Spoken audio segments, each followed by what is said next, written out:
বিসমিল্লাহির রহমানির রহিম। আসসালামু আলাইকুম, সবাইকে জানাচ্ছি আন্তরিক অভিনন্দন। দেখেন, এইভাবে নির্দয় মানুষকে মানুষ কিভাবে পিটিয়েছিল তার কিছু ফুটেজ আপনাদেরকে প্রমাণিত করা হলো। সেই জন্য এই সরকারের কাছে বিনীতভাবে অনুরোধ জানাচ্ছি, এই বিচারটা যেন এই বাংলার মাটিতে হয়ে যায়। আমি অপরাধে আমার সপরিবারের উপর হামলা করি, সরাসরি আমাদের বাড়িতে এসে ঘরে ঢুকে ইচ্ছা মতো তার মন খুশি যেভাবে ঘুষি, লাথি, বাড়ি, যেভাবেই পারে এইভাবেই তাদের ইচ্ছা মতো এই সন্ত্রাসীরা এইভাবে পিটায়। সেই জন্য এদেরকে আইনের আওতায় নিয়ে সরকারের যে বিচার, সেই বিচারটা আমি দেখতে চাই।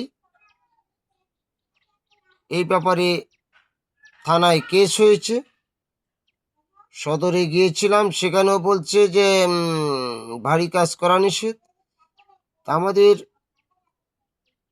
বাবার জমি জমা সেই বাংলাদেশ স্বাধীন হওয়ার পরই আমার সৎমা লাল ভানু এখানে এসে এক ডিসিম জায়গা আবাদ করতে দিচ্ছে না। এদের এই 6 সন্তান নিয়ে সে যেভাবে খুশি জমির নাগায় বেচে আবার ফিরত আনে, মানে যখন টাকার প্রয়োজন হয় তারা সব কিছুই করে, লেখাপড়া করেছে, চাকরি হয়েছে, প্রফেসর হয়েছে, বিদেশ গিয়েছে, অথচ আমরা এই জমি এক ডিসিম আবাদ করতে পারি না। আর আমাদের জাগা না দিয়ে যেই তার দিয়ে বন্ধ করে আবদ্ধ করে রেখেছে। এগুলা কি? এগুলা পশুও তো এইরকম করে না। এক পশু আরেক পশুকে ভালোবাসে, পশুকে খেতে দিলে সে পশুয়ে পিছে ডাক দিলে চলে যায়। আর এই এদেরকে দুধ দিয়ে পুষেছিলাম, আর বাড়ির ভিতরে সে হামলা করে।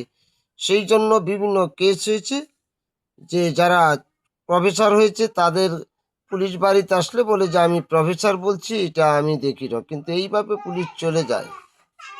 সেই জন্য এই আমার সপরিবার রক্ষা করার জন্য সরকারের কাছে যা প্রয়োজনীয় জিনিস সেটা আমি চাই। আমি এক মুক্তিযোদ্ধার সন্তান হিসাবে অনেক দুঃখ বেদনায় জর্জরিত। আমার পাওয়া মিনিশের মধ্যে সব খতম করতে পারি, কিন্তু আমি আইন হাতে তুলে নেব না। সেই জন্য আমি আইনকে শ্রদ্ধা করি, ভালোবাসি। সেই জন্য এই সরকারের কাছে আমি এই নির্মম আচরণ, গণপিটুনি, এইটার জন্য আমি বিচার চাচ্ছি। বিভিন্ন ধরনের অস্ত্র, চেন, লাঠি, ছুরি, সব ধরনের অস্ত্র এরা ব্যবহার করছে, কিন্তু ভাগ্যক্রমে আমি বেঁচে গিয়েছি।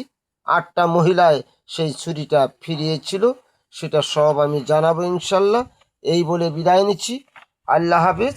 শফিকুল ইসলাম, পিতা জেল থেকে নির্বাচিত চেয়ারম্যান, বিশিষ্ট বীর মুক্তিযোদ্ধা, 13 নং লক্ষ্মীন্দর ইউনিয়ন, 3 নং ওয়ার্ড, খাতনাগড়া, পুষ্পেছাড়া থানা, উপজেলা ঘাটাল, জেলা টাঙ্গাইল। এদের বিচার কোনো মাতাব্বর করতেও সাহস পাইনি। সেই জন্য বর্তমান সরকারের আশায় আমি রয়ে গেলাম। আসসালামু আলাইকুম। আল্লাহ হাফেজ।